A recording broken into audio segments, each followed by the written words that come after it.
cold. On Earth, we think of it as a harsh winter's night, or the icy winds of Antarctica. But in the cosmos, cold takes on a far deeper meaning. Out there, temperatures plunge to levels our senses cannot grasp, where atoms slow to near stillness, where heat itself seems to vanish. These are the coldest places in the universe, regions so extreme that they challenge the very definition of existence.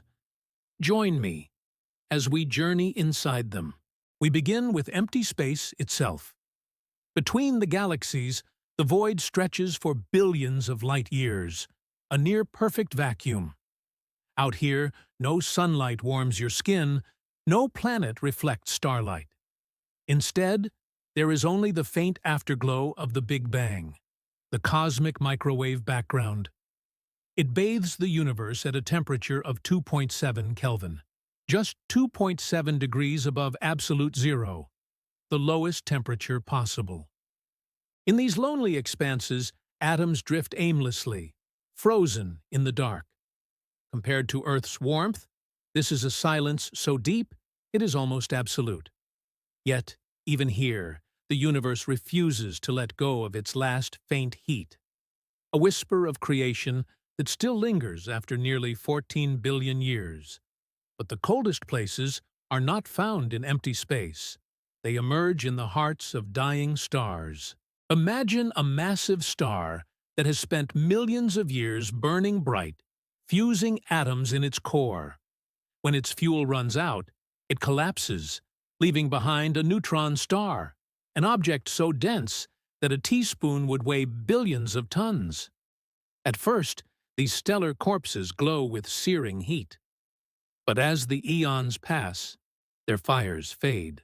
Eventually, they cool into black dwarfs, dark, invisible remnants radiating at temperatures close to absolute zero. No such black dwarfs yet exist, because the universe is not old enough for stars to have cooled that far. But in the deep future, trillions of years from now, the cosmos will be littered with them, silent, frozen tombs of once brilliant suns. Yet even that is not the coldest. Deeper still, we find the Boomerang Nebula.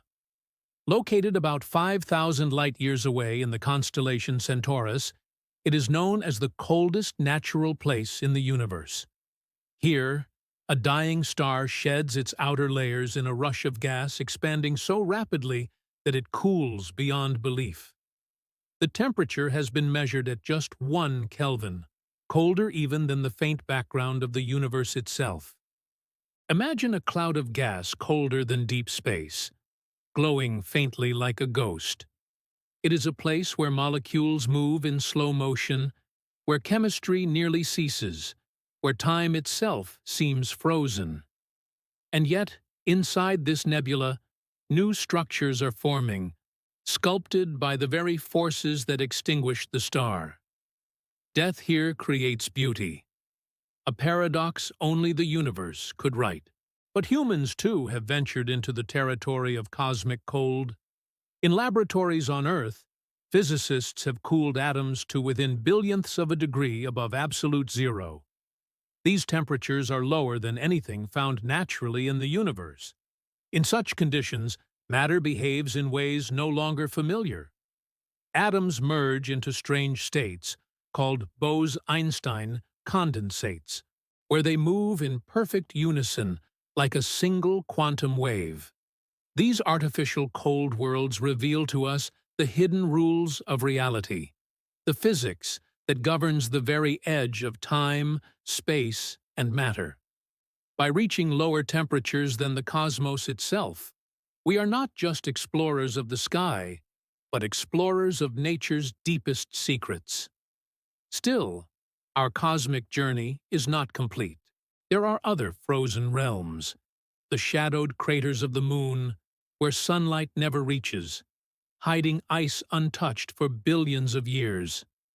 The icy moons of Jupiter and Saturn, like Europa and Enceladus, whose surfaces are locked in eternal frost while oceans may stir beneath.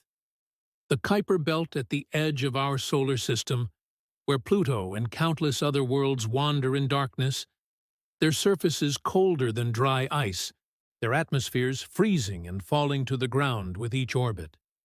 To stand there would be to stand in silence, the stars shining brighter than the frozen sun, your breath crystallizing in an instant. And beyond, in interstellar clouds, vast regions of molecular gas drift at just a few degrees above absolute zero. These are the birthplaces of stars, yet they begin in stillness. Within these frozen clouds, atoms gather, slowly pulled together by gravity, until their collapse ignites new fire. Cold, paradoxically, is the beginning of warmth. Without these frozen nurseries, no stars would ever shine, no worlds would ever form, no life would ever exist. But the ultimate journey takes us not to space, not to stars, not to nebulas, but to the future. As the universe expands, it grows colder. Galaxies recede into darkness. Stars burn out. Black holes evaporate. In the end, only the faintest radiation remains, diluted across an empty cosmos. This is the heat death, when the temperature of everything approaches absolute zero. It is not simply the coldest place in the universe, it is the coldest time. A moment when nothing more can happen, because energy is spread so thin it cannot flow, cannot create, cannot destroy. The universe itself will lie in stillness, its clock wound down, its story paused forever. And yet, even here, questions remain. Will quantum fluctuations stir new universes out of the frozen void? Will time itself end, or will new beginnings emerge from the silence? Perhaps absolute zero is not an ending, but a threshold, a boundary beyond which our science cannot yet see. As we return from our journey, one truth becomes clear. Cold is not merely the absence of heat. It is a state of profound mystery. It is where stars end and where stars begin, where atoms reveal their hidden laws, where the universe itself prepares for its final act. To journey into the coldest places in the universe is to glimpse the stillness behind creation, the silence behind the music of the stars. So, we are left with wonder. What does it mean that our warm, living world exists in a cosmos that is, at its heart, frozen? How fragile is our flame, burning in a universe that trends toward darkness? And when the cold finally claims all, will there be something beyond, or is stillness the last word? We cannot yet know, but perhaps that is the lesson. The cold is not only an enemy, it is also a teacher, reminding us that warmth, life, and light are precious precisely because they are rare. And so we treasure our fragile earth, our fleeting sun, and our brief moment in the warmth of time before the universe itself cools into silence.